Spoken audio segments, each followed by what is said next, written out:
when my CEO wife, Victoria Ashworth, learned I had willingly given the multi-million-dollar project to her favorite little assistant, Ethan Carter.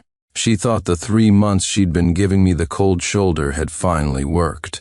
Beaming, she suggested we go to Iceland for our honeymoon. But when Ethan heard, he flew into a jealous rage, threatening to resign. Victoria, who always doted on him, panicked. After coaxing him for 3 days and nights, she used a business trip as an excuse to ditch our honeymoon again, giving the other ticket to him instead. Afterward, she casually explained it away. Romance and personal feelings are trivial matters. Work is what's most important. As the boss, I have to put the company first. And you're my husband. Surely you understand. I stared at the picture Ethan had just posted on his social media feed, the two of them, heads together, making a heart shape like a couple, and said nothing, merely nodding. Victoria, satisfied that I had become understanding and mature, declared she would make it up to me with an even more romantic honeymoon trip after she returned.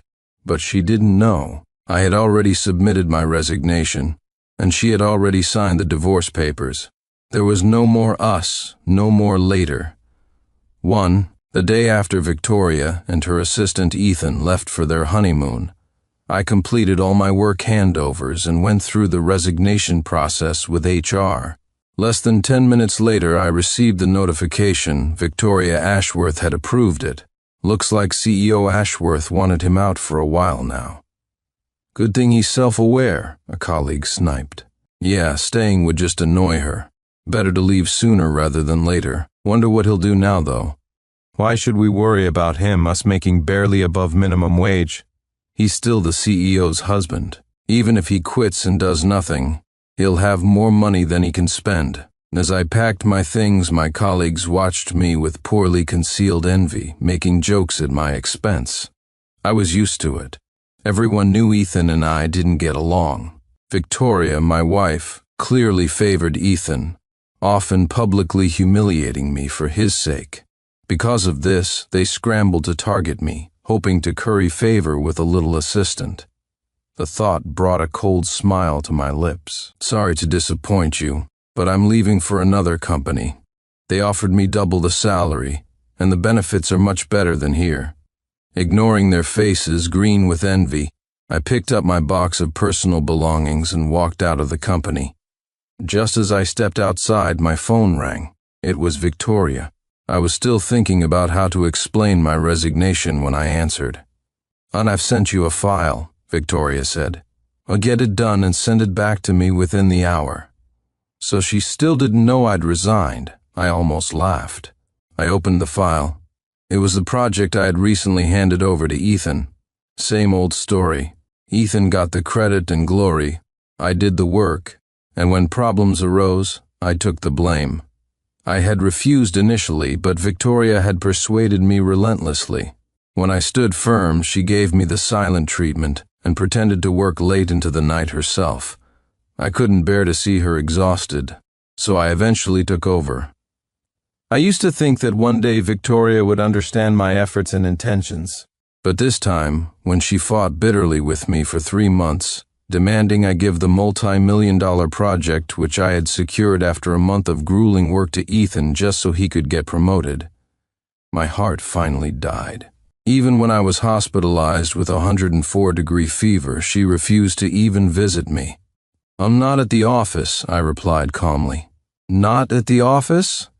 Victoria's voice turned sharp. "It's working hours right now, isn't it, Sincere? Don't you know leaving your post without authorization is grounds for docking a day's pay according to company policy?" "No, but I've already—" Just as I was about to tell her I'd resigned, Ethan's gentle voice came through the phone. "Victoria, if Sincere doesn't want to do it, don't force him. I can handle it." "Absolutely not. You worked so late yesterday, you need to rest today." Victoria's tone was warm, a stark contrast to how she'd just spoken to me. Ethan was still protesting that he wasn't tired, but Victoria was firm. "I'm the boss. Telling you to rest is an order. Are you going to disobey?" Ethan chuckled softly, So I just feel bad making Sincere do all the work. So can his workload compare to yours? You were traveling for business and still had to sort out contracts while he does nothing at the office all day. And besides, he's my husband. Isn't it expected that he should work a little harder? Victoria scoffed. With one sentence, she erased all my contributions. I no longer felt the initial anger, jealousy, or despair, just numbness. It had happened too many times. Seeing my silence, Victoria assumed I'd agreed, and her tone softened slightly. Sincere, do you really think I'm just giving you work? I'm trying to train you. After all, you're my husband. You should show more responsibility and drive for the company. Anthony should learn from Ethan. He worked until 4 a.m. yesterday. I've never seen someone so young and so talented work so hard. Ethan chimed in. Yes, I think Sincere is very capable too. His words were complimentary, but his tone dripped with disdain. Victoria didn't notice. She scoffed again. Oh, if he were half as capable as you, I'd be laughing in my sleep. Don't forget, you completed all the projects this year.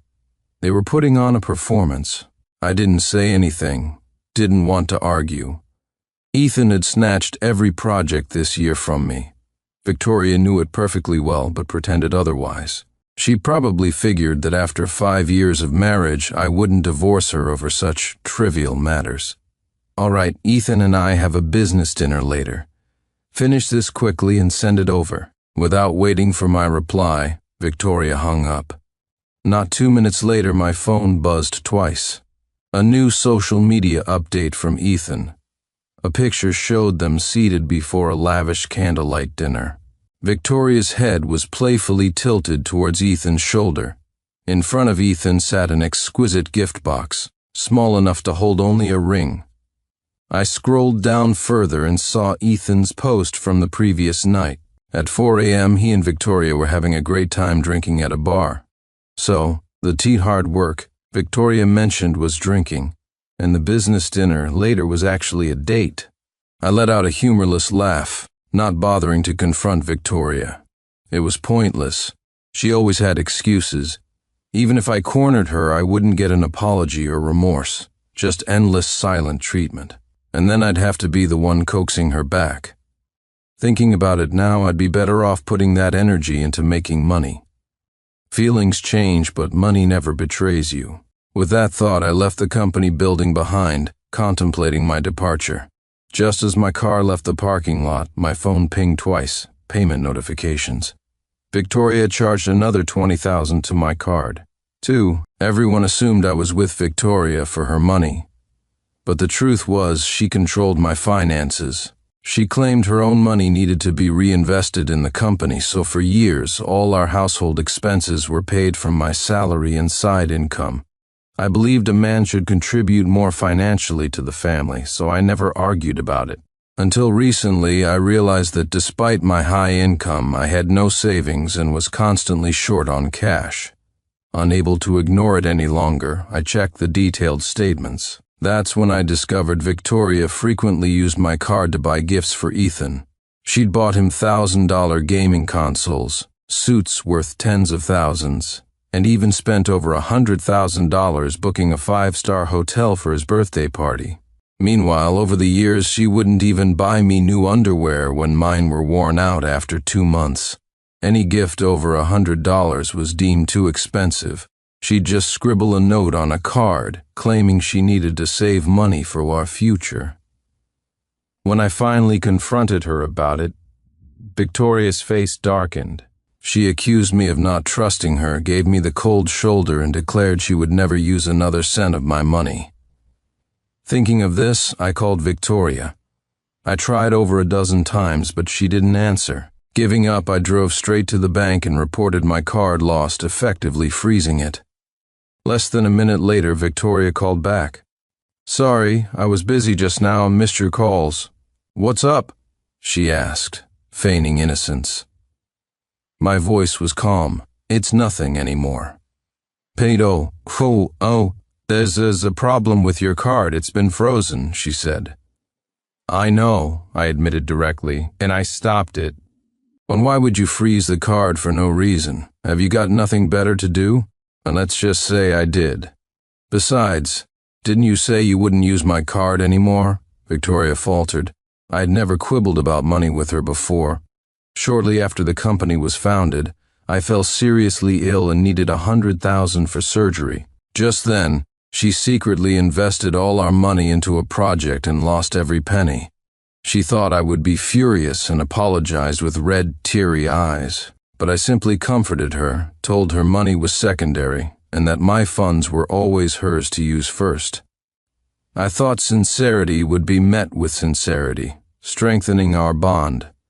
I never expected it would only make her more recklessly entitled. But Victoria didn't seem to dwell on it. After a brief silence, she sighed. "All right, I know. You're still mad at me for not going on the honeymoon with you, so you're acting out. Sincere Clark, and here I thought you'd grown up. Turns out you're still so petty. I promise you, after this trip I'll drop everything and go on that honeymoon with you. Okay? So didn't bring my cards this time. Go unfreeze yours now. Stop being difficult, this meeting later is really important. So, I'll give you 10 minutes. Otherwise, I'm going to get angry." As if afraid I wouldn't comply, Victoria added a threat before hanging up. Whenever she said she was angry, I used to immediately do as she asked. But she never seemed to realize it wasn't her anger I feared. I just felt she was already stressed from running the company and didn't want to add to her worries. Now I understand. I tried my best to lighten her load, but she always brought trouble upon herself. In that case, why should I meddle? If you didn't bring a bank card, you can ask your secretary, or you can ask Ethan. This trip was supposedly for his project anyway. It wouldn't be unreasonable for him to cover the costs. After sending the message, I turned off my phone and drove straight home to pack. I had bought the house outright, in cash, the layout and floor she liked. I'd initially wanted to put her name on the deed too, but a flicker of intuition made me put it solely in my name. Looking back, I'm incredibly grateful I left myself that escape route. After packing, I listed the house with a real estate agent. The next day, I went to the city registry office and submitted the divorce agreement I had already signed. When I first signed it, I was still wondering how to break it to Victoria. But at that moment, she was frantically grabbing her luggage to leave, barely glanced at the document, flipped to the last page, and signed her name. "Want you should read it first," I had said, holding on to a sliver of hope. "Oh, no need. You're my husband, wouldn't I trust you?" A bitter smile touched my lips. Her trust in me lately hadn't even matched her trust in Ethan. This so-called trust was just her wanting to get rid of me quickly so she could rush off to her honeymoon with Ethan. Well, at least it saved me the trouble of explaining. However, after submitting the papers, the clerk informed me they still needed verbal confirmation from her that the relationship had irretrievably broken down before finalizing the divorce. I showed them photos of Victoria and Ethan looking intimate, even the picture of our smashed wedding photo that she broke in anger over Ethan. Still, the clerk shook their head. "We'll need her personal confirmation." Resigned, I turned my phone back on. As soon as it booted up, numerous missed calls and unread messages from Victoria flooded the screen. Because I hadn't unfrozen the bank card, she had tried everything from pleading to cajoling. The last message was a tirade tearing into me and threatening divorce. I showed the messages to the clerk. They still shook their head. Left with no choice, I dialed her number. It rang for a long time before she picked up. "Victoria, our relationship." "What relationship? Whatever you say now is useless. I'm divorcing you." Assuming I was calling to appease her like before, Victoria cut me off coldly. Then she hung up. The clerk finally believed me, looking at me with sympathetic eyes. They accepted the documents and told me the divorce certificate would be issued in a month. I knew Victoria's talk of divorce wasn't genuine. It was just a threat. Whenever I upset her in the past, she often said it. It was always me who couldn't bear it, who groveled, apologized, and agreed to all her demands to dissuade her. She was certain I didn't want a divorce, making it her ultimate weapon, believing she could get whatever she wanted by threatening it. but she seemed to have forgotten that love is like money in a savings account. If you only make withdrawals and never deposits, eventually, it runs out. Because I listed the house at a very competitive price, it sold smoothly in less than a week. I went to the agent's office, signed the contract, set a closing date with the buyer, and returned home. But as I pushed open the door, I heard laughter from inside. 3. The matching couple's slippers in the entryway were gone. In their place were a pair of men's leather shoes and the high heels Ethan had given Victoria for her birthday, her favorite pair. I realized Victoria and Ethan were inside. Weren't they supposed to be back in 2 days? Just then, Ethan heard the noise and came over. He was wearing my slippers, dressed in my bathrobe, lounging casually, as if he owned the place. "Sincere, why are you back at this hour? Isn't the workday over yet?" As he spoke, he deliberately flicked cigarette ash into a nearby mug. I recognized it. It was one of the matching mugs Victoria had given me. I used to cherish it, holding it often. Now Victoria walked out from the living room. Seeing Ethan using my mug as an ashtray, she pretended not to notice. The same woman who used to gag at the smell of smoke and demanded I quit smoking now showed no discomfort at all. She really had changed during her time with Ethan. Seeing me, her expression flickered with complexity for a moment. Then it darkened. "Skipping work again?" And Sincere Clark. "Even if you are my husband, you can't keep doing this. Then this is a company, not our home. If you don't follow the rules, how am I supposed to manage everyone else?" "Rules?" I almost laughed. When it came to breaking rules, who could compare to Victoria Ashworth? A year ago, just as the company was getting established, Victoria brought Ethan, who had zero industry experience, directly into a management position. Though puzzled, I accepted it when Victoria insisted Ethan had great potential, and I diligently tried to mentor him. But Ethan spent his days either playing games or sleeping. He'd dawdle through work hours, then deliberately stay late, posting a picture of himself at working overtime in the company group chat around midnight. I reported this to Victoria, but she dismissed it, suggesting maybe he was just relaxing with a game after working hard. I asked her to monitor him. She said she had no time. I suggested installing cameras. She said it was illegal. Later, projects started failing one after another, costing millions. Ethan continued his ways. When I finally couldn't take it anymore and wanted to fire him, Victoria vehemently opposed it. Finally, she asked me, "Are you just jealous? Afraid Ethan is too talented and will surpass you?" So Ethan stayed. He proceeded to steal clients and projects that were mine. Victoria saw it happening but turned a deaf ear, instead praising Ethan as an outstanding employee and painting me as the jealous colleague, a negative example. It used to hurt, but thinking about it now, with the resilience I showed then, I probably wouldn't be in such a sorry state if I had worked for any other company. I remained silent. Ethan gently patted her back and coaxed softly, "Maybe Sincere knew you were back and rushed home specially to see you." Victoria clearly believed him, her expression turning smug. "Fine. Just don't let it happen again. But how did you know I was returning today?" Ethan chuckled. "Did you forget, Victoria?" HR bought the return tickets. They probably told Sincere. Victoria huffed. "Sincere Clark, you waste your energy on gossip instead of focusing on your work. But don't think this means I forgive you." And you threw a tantrum and froze the bank card, embarrassing me in front of our partners. In the end, it was Ethan who had to run around begging people to borrow money to cover the expenses. Seeing my continued silence, Victoria assumed I was reflecting on my actions as usual, and her tone softened slightly. "It's not impossible for me to forgive you. But first, we need to compensate Ethan properly. An apartment he's renting is being renovated right now, so he can't live there temporarily. Let him use this bedroom for a while, and I'll drop the matter." I shook my head. "But I've already sold this house." "Sold it?" Victoria's eyes widened. Before she could ask, Ethan interjected, "On Sincere planning to sell this house to buy a bigger one to apologize to you?" Victoria thought that made sense, and her face lit up. Untrue. We've lived here quite a while. It's time for a bigger place. I'll contribute some money. For now, don't sell this one. Ethan can use it. Oh, I couldn't possibly, Ethan demurred. How much is the rent? I'll pay the market rate.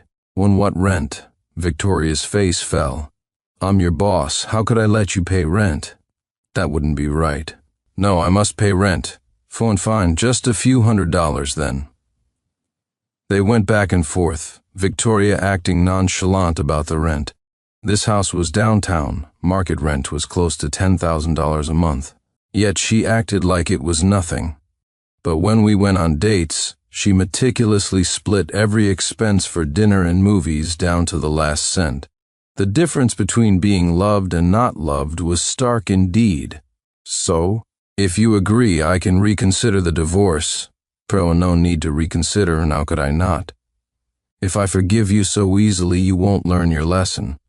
What if you fall back into your bad habits? Victoria interrupted me, still thinking I wanted her to drop the divorce idea. Ethan giggled beside her. Victoria has a point. But please, for my sake, forgive Sincere. And besides, you two have been married for so many years. It would be such a shame to divorce now. Victoria pretended to ponder. Ethan then physically started gently shaking her arm, pleading playfully. Victoria protested, "Stop messing around," but her face bloomed into a wide smile. All right, fine. She finally looked back at me, satisfied.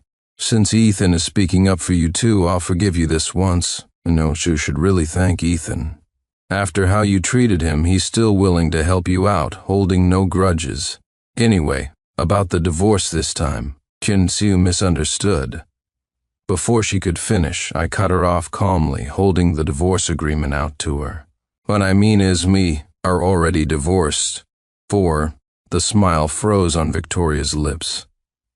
What do you mean, you want to divorce me? Her reaction wasn't the happiness I had imagined. Surprisingly, there was even a flicker of anger.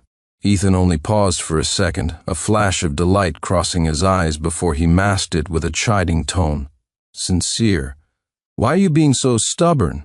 When Victoria mentioned divorce earlier, she just wanted you to comfort her, not actually divorce her. And say quick, take back the divorce papers. Stop messing around. Victoria's worked so hard and just got back, don't upset her. He sounded like he was defending me, but I knew he was deliberately provoking Victoria. He'd used this tactic many times, and it always worked. In the past, Victoria had demoted me in a fit of pique, docked my salary for 2 months in another. I expected Victoria to accept the divorce in another fit of anger.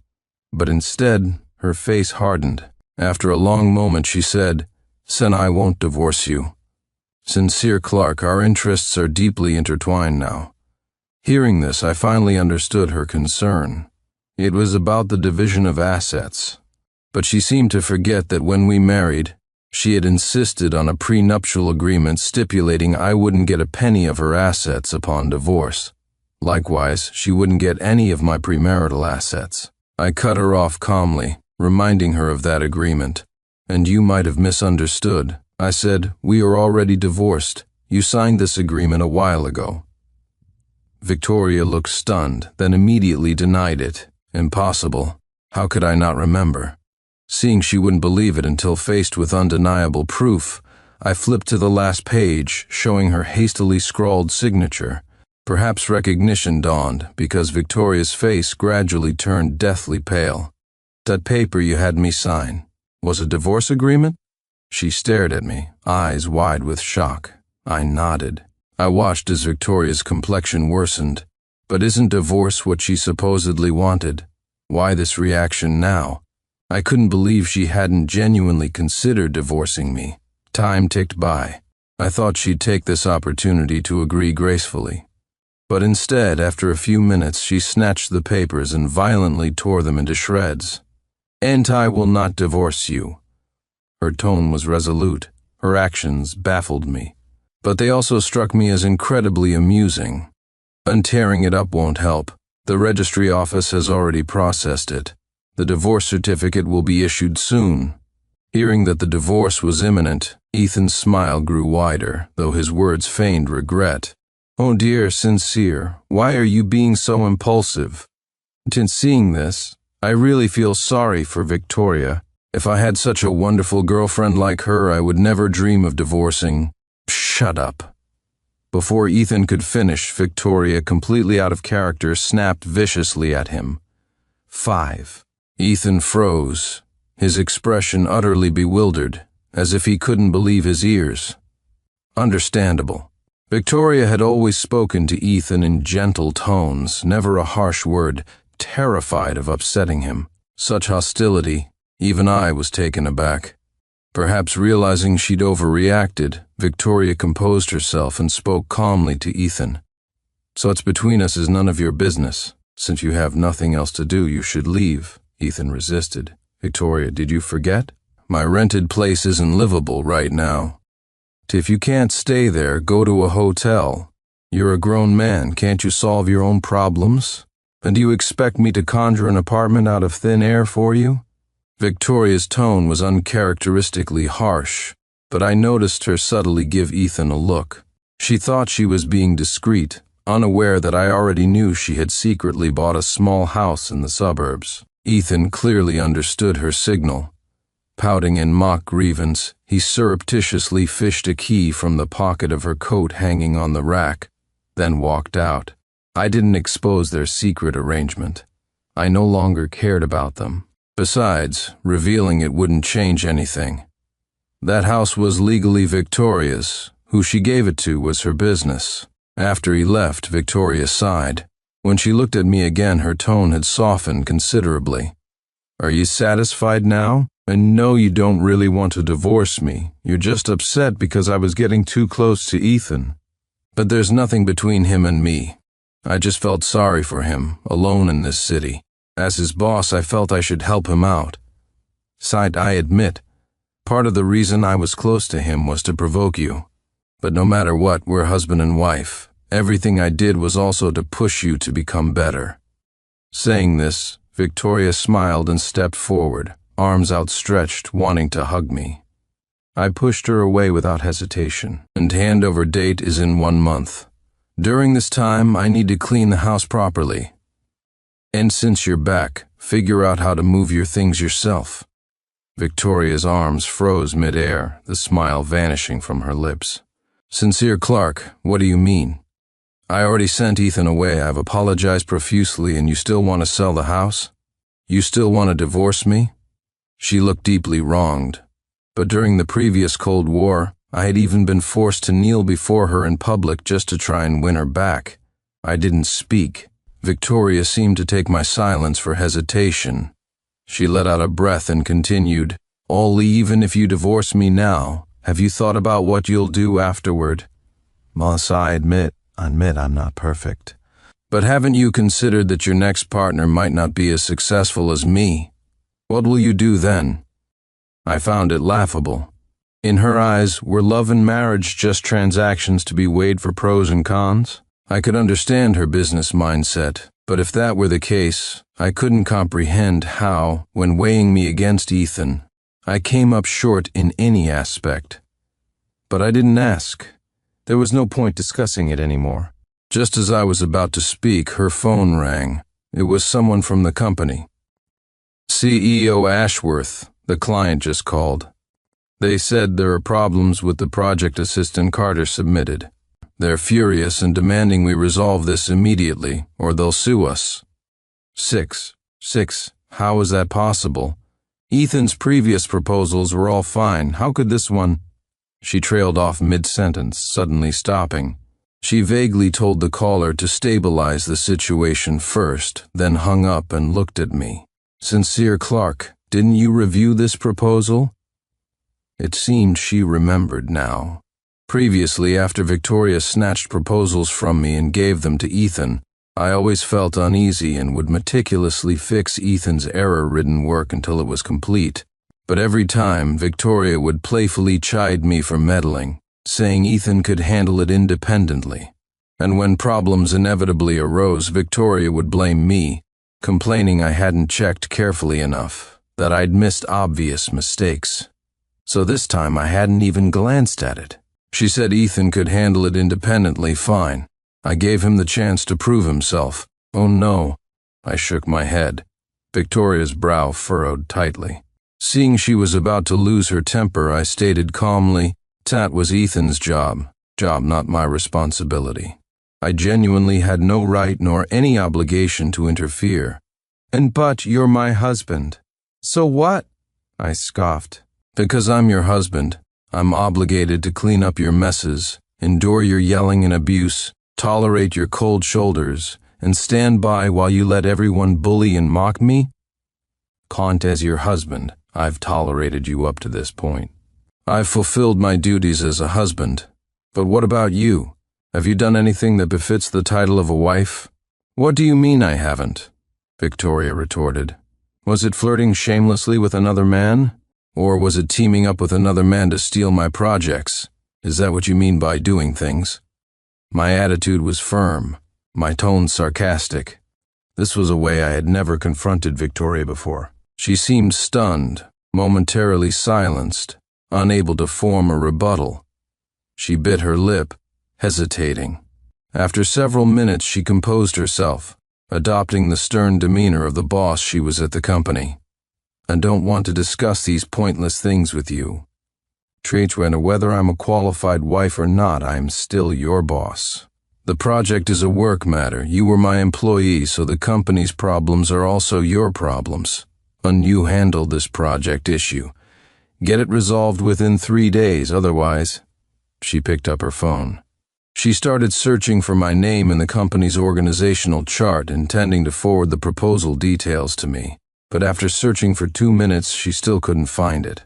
Her expression grew increasingly grim. Finally, her eyes widened. "Where are you? Why can't I find you in the employee directory?" Her reaction made me laugh. "Have you forgotten? Sinai already resigned. 7. You were the one who approved it, remember?" "Impossible, I don't remember approving your resignation." Victoria's expression turned frantic. She immediately started searching through the resignation request records. I watched her calmly, unsurprised, only finding it pathetic. What could she remember? Besides worrying if Ethan had a place to live, if he was eating well, if he was resting properly, she couldn't recall details about anyone else. She didn't remember my resignation. She didn't remember the pain I felt when she abandoned me. She certainly wouldn't remember how desperately I fought for a project. She wasn't panicking because I left. She was nervous because she realized there was no one left to clean up her mess. Once this crisis passed, she would revert to her usual self. Continue flirting with Ethan. Continue helping him steal my projects. Continue letting everyone humiliate me. At that moment, Victoria finally found my record. Seeing my name listed as the applicant, her eyes widened, and she staggered back a couple of steps. She muttered a curse. "Oh, authorize your resignation. Don't they know about our relationship?" Victoria frantically called the office. Someone answered quickly. Before they could speak, Victoria unleashed a torrent of abuse. "Did you verify this with me? Who gave you the authority to act on your own? But CEO Ashworth, didn't you say before—" "What did I say? Did I tell you to fire him? Don't you know he's my husband? How do you do your job? Can't you tell who your master is anymore? Get out of the company now, don't ever let me see you again." Victoria furiously berated the person on the phone, then turned to me with a placating look. "Then sincere, I honestly didn't expect them to treat you like this. Please come back, okay?" It looked like she was standing up for me. But without her and Ethan's tacit approval, would anyone have dared to treat me that way? These colleagues bullied me, yes, but weren't she and Ethan the ones standing behind them, whispering encouragement in their ears? Seeing my silence, Victoria took out her phone again, promising a high salary to rehire me. I pushed her hand away. "And you should focus on handling your work problems. I'm leaving now. Remember to move your things out before the closing date. Otherwise, if there are penalty fees for breach of contract, I will sue you. And if you get caught up in a lawsuit, it could cause turmoil within the company, making things even worse. So, I advise you to agree to an amicable split." After 5 years of marriage, I really don't want things to get too ugly between us." With that, I ignored her and went back to the bedroom to gather my remaining things. Perhaps my words had an effect. Victoria didn't pursue me further. After standing outside for a few minutes, I heard her footsteps retreating. Paying her no more mind, I finished packing and moved my belongings to the new apartment I had just rented. After resting for 2 days, I started job hunting. I had quit without another job lined up. The claim about switching companies before was a lie. But unexpectedly, within 2 days of posting my resume, a company actually offered me double my previous salary, with benefits far exceeding my expectations. I didn't hesitate. After passing the interview, I immediately signed the contract and started the new job. During this time, the house sale closed smoothly, and a large sum of money was deposited into my bank account. Life became peaceful. No more emotional drain, no more anxiety, no more daily anger over my wife chatting with another man. No more worrying if she'd give away another hard-won project to someone else. Within days, I felt like I had even gained some weight back on my face. But Victoria's life was clearly not going as well as mine. 8. After Ethan revised the proposal 7 or 8 times under duress, the client hadn't exploded yet, but Ethan broke down first. After the final rejection, he publicly smashed his computer in the office. By then, many employees had already submitted their resignations to Victoria. Overwhelmed and furious, Victoria slapped Ethan across the face. Enraged, Ethan stormed out of the company. Afterward, Victoria couldn't reach him no matter how many times she called. Victoria tried to outsource the project, but the client found out. Ultimately, Victoria breached the contract and was sued. The day she received the court summons, Victoria came looking for me again. Thunderstorms raged outside. She stood in the pouring rain, sobbing hysterically, apologizing repeatedly, begging me for one more chance, swearing she would never make the same mistake again. I drew the curtains, put in earplugs, and lay down on my comfortable bed. I felt no pity whatsoever. She was just getting caught in a rainstorm. My 5-year marriage, however, had been one long, damp, miserable season. I assumed if I ignored her, Victoria would eventually leave dejectedly. But incredibly, she was still standing outside my gate when dawn broke the next day. Rain plastered her hair to her cheeks. Her face was pale and bloodless. I'd never seen her look so wretched. I didn't want to see her, but I had to go to work. As expected, the moment I stepped out the door, Victoria rushed towards me, her eyes pleading pitifully. "Don't look at me like that. I won't help you." My tone was final. "I know you're angry with me. I've thought about it all night. I don't expect you to help me anymore, but can you just give me one last chance? Do you remember this?" Victoria held out her hand, palm open. In the center lay a tiny, chipped diamond ring. I paused, my thoughts drifting back. Victoria had loved me once, at the beginning. When we got married, we were broke, couldn't scrape together even 10,000 between us. Other brides had rings with diamonds the size of pigeon eggs. Mine, by comparison, was pitifully small. When we got married, we promised to stick together through thick and thin, no matter what. And said you would love me forever. Seeing a flicker of softening in my eyes, her own lit up with hope. I never did anything to betray you. Ethan and I were never what you imagined. Chinton just felt sorry for him, alone here. But I never had romantic feelings for him. Sincere Clark, what I did isn't as unforgivable as you think. Please, just give me one more chance, she continued, pleading. I reached out and took the diamond ring, but before hope could fully ignite in her eyes, her face turned deathly pale in the next second. 9. I held the ring up to her face, showing her the inscription on the inner band. Someone had engraved words onto the once smooth metal. 2 names, neatly inscribed, Victoria, Ethan, just as I expected. I chuckled softly. Victoria tried to argue, but I cut her off. But maybe you didn't cross certain lines physically, but your heart had already strayed. His name seeped into every moment of our lives. Maybe it was you subconsciously ordering his favorite food for me, or maybe it was the things you mumbled in your sleep at night. And if I were to forgive you, I would have to forgive every memory of your betrayal, forgive myself for the agony I went through over and over because of you two. And you would have to endure my suspicion, my mistrust, again and again. Ask yourself honestly, Victoria, could you accept that? Victoria fell silent. She just stood there frozen, her eyes red-rimmed. I believe she already knew the answer in her heart. Let's just end it here, I said softly. Without looking at her again, I turned and walked away. This time, Victoria didn't follow, but I heard sobbing break out behind me, a sound filled with regret and despair. But I knew it wasn't because she truly regretted her actions, only that she hadn't expected such consequences. Even if she could do it all over again, she would still choose the same path.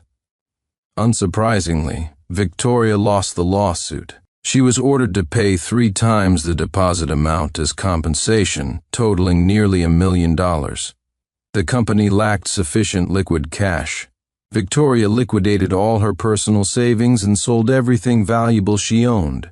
Still short several $100,000, she reluctantly prepared to sell the small house she had secretly bought.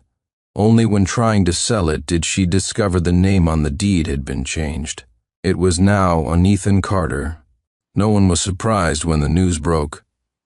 Given how much Victoria had trusted him back then, transferring ownership of a house would have been ridiculously easy.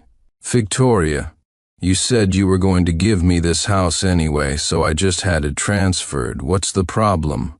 When Victoria confronted him, Ethan was lounging carelessly on the sofa, eating freshly washed grapes.